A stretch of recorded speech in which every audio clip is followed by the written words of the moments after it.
She snapped at me in front of her friends. "You can't even satisfy me, let alone provide for me." I smiled, paid the bill for myself, and walked out. That night, she showed up crying, but my new girl opened the door. Hey viewers, just a quick thanks. Over 14% of you are already subscribed, and it means the world. If you're new here and enjoy these stories, join the family by hitting that subscribe button. We're on the road to 10,000. Alright, so I know how this sounds, but bear with me, because this whole thing is wild. My ex-girlfriend Vanessa and I dated for about 8 months. I'm 25, she's 24. Things started good, but the last few months she'd been getting more and more demanding about money and making comments about my lifestyle. I work as a plumber and own my own business. Make really good money actually, but Vanessa always acted weird when people asked what I do. She works full-time as a manager at some upscale boutique downtown, so she's around fancy stuff all day. We live together in my house, which I own outright. Been living together for about 4 months. But lately, Vanessa's been making comments about upgrading to a bigger place or a better neighborhood. Everyone at work lives in those new downtown condos, Mike. They're so much nicer than this place. Babe, this house is paid off. Why would we move somewhere we'd have to pay rent? Because it's about more than just money. It's about lifestyle. The problems really got bad when she started hanging out with this group of girls from work. All of them dating guys with office jobs. Suddenly, Vanessa's acting embarrassed about being with a plumber. Why can't you get a normal job like everyone else? Vanessa, I own my own business. I make more than most people. It's not about money, it's about what people think. Should have ended it right there, but I thought she'd get over it. Last Friday, Vanessa texts me saying she wants to go to this new upscale restaurant downtown. The kind of place that charges $40 for a steak. I said sure, even though it's not really my scene. Great, I invited Ashley and Madison from work and their boyfriends.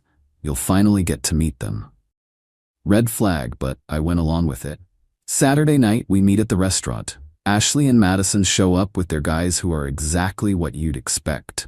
Button-down shirts talking about their marketing jobs and investment portfolios. "This is my boyfriend Kevin," Ashley says. "He works in digital marketing." "And this is Brad," Madison adds. "He's in corporate finance." Then it's my turn. "This is my boyfriend Mike," Vanessa says without much enthusiasm. "He owns a maintenance company." Maintenance company, not plumbing business. Maintenance company. The whole dinner is awkward. Kevin and Brad keep talking about their careers and asking vague questions about what I do. Vanessa keeps steering the conversation away whenever they get specific. "Mike handles property maintenance for commercial buildings," she says when Brad asks directly. Which is sort of true, but makes it sound like I'm a janitor instead of a business owner. About halfway through dinner, Kevin starts talking about this vacation he's planning with Ashley. "We're looking at Bermuda for a long weekend. All-inclusive resort package." "That sounds incredible," Vanessa says. "Mike and I never do anything like that." I look at her confused. "We talked about taking a trip to Costa Rica. You said you wanted to wait until summer." "That's different. That's not like a real vacation." "What makes a vacation real?" "You know, like somewhere romantic, with nice resorts and good service." "Costa Rica has nice resorts. It's not the same thing, Mike." Ashley jumps in. "Kevin surprised me with the trip for our 6-month anniversary. It's so nice having someone who knows how to treat you right." The comment hangs in the air. I can see where this is going. "Must be nice," Vanessa says, looking directly at me. Madison decides to pile on.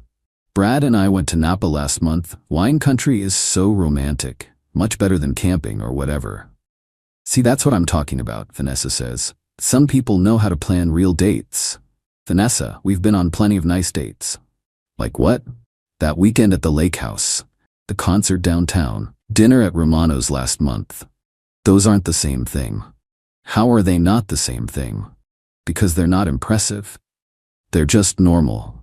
Kevin and Brad are watching this conversation like it's entertainment. Ashley and Madison are exchanging looks. "Vanessa, maybe we should talk about this at home." "No, let's talk about it now. I'm tired of pretending everything's fine. Pretending what's fine?" "Our relationship, Mike, our future." "What's wrong with our future?" "What future? You're content just running a little maintenance business forever." "It's not a little business, it's successful.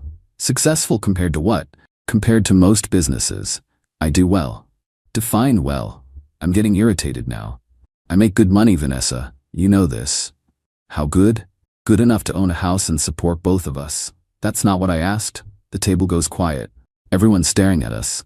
Vanessa, what do you want me to say? I want you to be honest about your limitations. What limitations? Your career limitations, Mike. Your ambition limitations. I don't have limitations. I have a successful business. Vanessa looks around the table at her friends, then back at me. Mike, you can't even satisfy me, let alone provide for me. The words hit like a slap. Ashley and Madison gasp. Kevin and Brad look uncomfortable, but also kind of interested. Vanessa, what the hell? It's true, Mike. You're not ambitious. You're not sophisticated. You're just comfortable being small time. Small time? Yes, small time. Look at Kevin and Brad. They have real careers. They understand what women want. And what do women want? Success, growth, someone who's going somewhere in life. I sit there for a second processing what just happened. My girlfriend of 8 months who lives in my house just told me I can't provide for her in front of people I've never met. Then I started laughing. What's so funny? Vanessa asks. You think Kevin and Brad are more successful than me? They have real careers, Mike. Kevin, you work in digital marketing, right? Yeah, why? What's your annual income if you don't mind me asking? Mike, don't, Vanessa warns. I make about $70,000, Kevin says. That's great. Brad, what about you? Around 85. Cool. So Vanessa, since you think I can't provide for you, want to know what I made last year? Mike, stop this. $160,000. The table goes dead silent. That's impossible, Madison says. Nope. Plumbing business is really good. Emergency calls, commercial contracts, new construction. I'm booked 6 months out. Ashley looks shocked. You make twice what Kevin makes. Yeah, but apparently that doesn't matter because it's not sophisticated enough. Vanessa's face is bright red. Money isn't everything, she mumbles. You literally just said I can't provide for you. Seems like money was pretty important 10 seconds ago. It's not about the money, it's about image. Image? Yes, image. What am I supposed to tell people when they ask what my boyfriend does? You tell them your boyfriend owns a successful plumbing company and makes 6 figures. It's not the same thing. You're right. It's better because it's real success, not just a fancy title. I signal the waiter over. Can I get the check, please? Mike, what are you doing? I'm paying for my dinner and leaving. You can't just leave. Watch me. The waiter brings the check. $150 for 6 people. I look at it and calculate my portion. 2 drinks and the salmon, so about $35 including tip. Mike, you always pay when we go out, Vanessa says quietly. You just told me I can't provide for you. Figured I should stop trying. I put $40 on the table and stand up. Thanks for dinner, everyone. Good luck paying for the rest. Mike, sit down. Don't make a scene. I'm not making a scene. I'm leaving. You can figure out how to split the rest with your sophisticated friends. I walked out of that restaurant, feeling like I'd dodged a bullet. Got home and sat on my couch thinking about what just happened. Vanessa had been living in my house for 4 months, eating food I paid for, sleeping in a bed I bought, and she just told strangers I couldn't provide for her. My phone started buzzing around 11 p.m. Texts from Vanessa. Mike, I'm sorry. I didn't mean what I said. Ashley had to lend me money for my part of dinner. Can you Venmo me back? Mike, please answer me. I'm getting an Uber home. We need to talk. I didn't respond to any of them. She got home around midnight and tried to talk to me, but I went to my bedroom and locked the door. Sunday morning she was gone when I woke up. Left a note saying she was staying at Ashley's for a few days while I cooled off. Sunday afternoon I was at the hardware store getting supplies when I ran into this girl Emma from high school. We'd been friends back then, but lost touch after graduation. Mike? Oh my God, how are you? Emma, hey. I'm good. What are you up to? Just moved back to town last month. Got a job at the hospital as a nurse. We talked for like an hour in the parking lot catching up. Emma was smart, funny, down to earth, complete opposite of Vanessa. We should grab coffee sometime, she said. I'd like that. We exchanged numbers and made plans for Tuesday.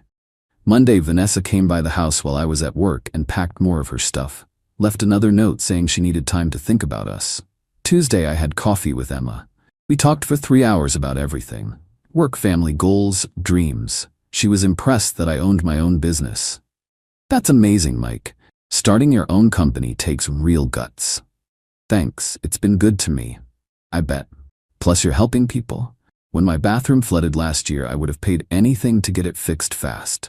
Completely different reaction than Vanessa's. Wednesday, Emma came over for dinner. I grilled burgers and we watched a movie. She loved my house. Mike, this place is beautiful. You own this whole house? Yeah, bought it 3 years ago.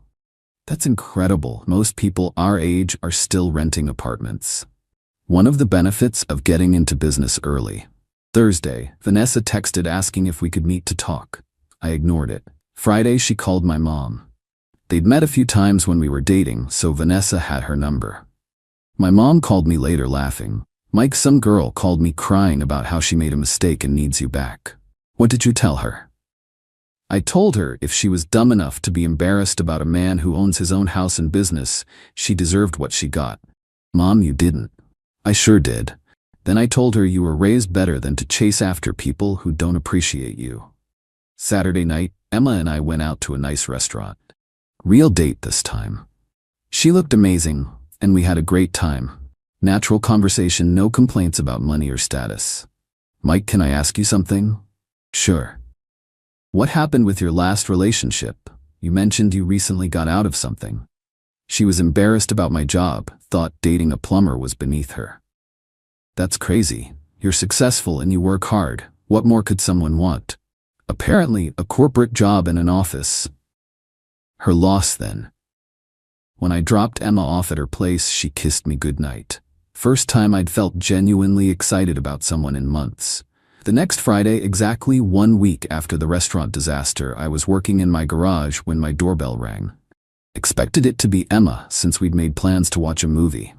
Opened the door, and there was Vanessa crying with 2 suitcases. Mike, thank God you're home.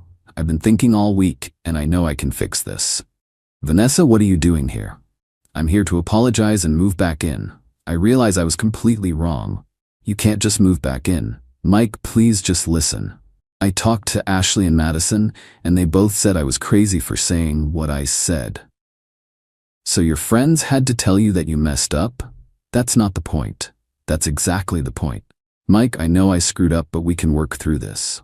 There's nothing to work through. Yes, there is. I love you.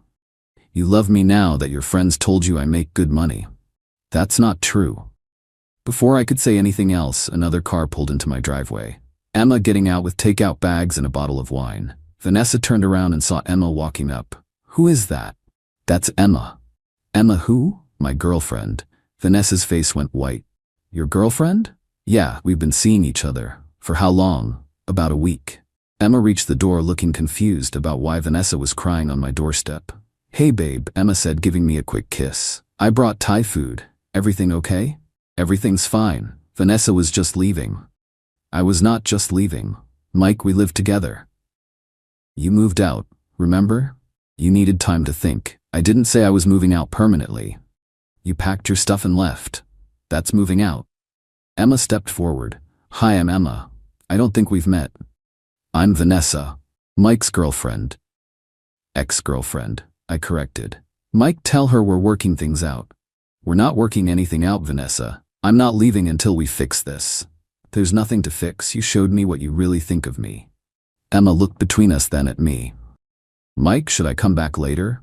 No, you should stay. Vanessa should go. This is unbelievable. You're replacing me already? I'm not replacing anybody. I'm moving forward with someone who respects what I do.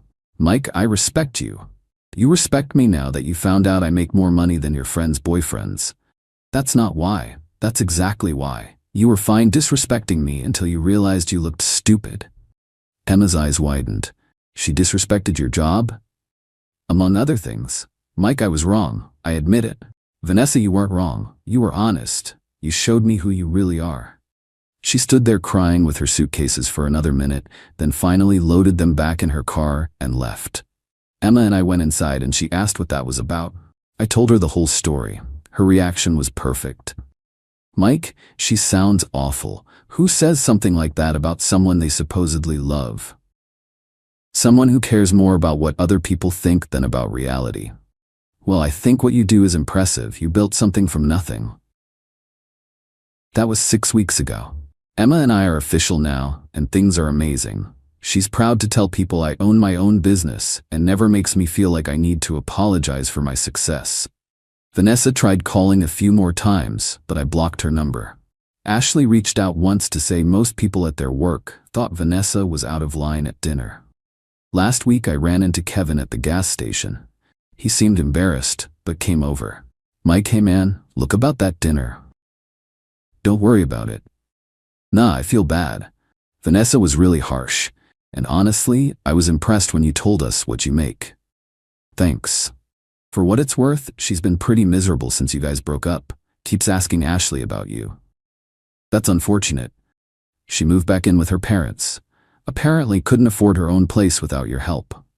So Vanessa went from living in my paid-off house to moving back home. Interesting how that worked out. The whole thing taught me that some people care more about appearances than substance. Vanessa wanted a boyfriend who looked impressive on paper even if he couldn't provide what I could. She got so caught up in what her coworkers thought that she threw away financial security for social status. Now she's back at her parents' house while I'm with someone who appreciates what I've built.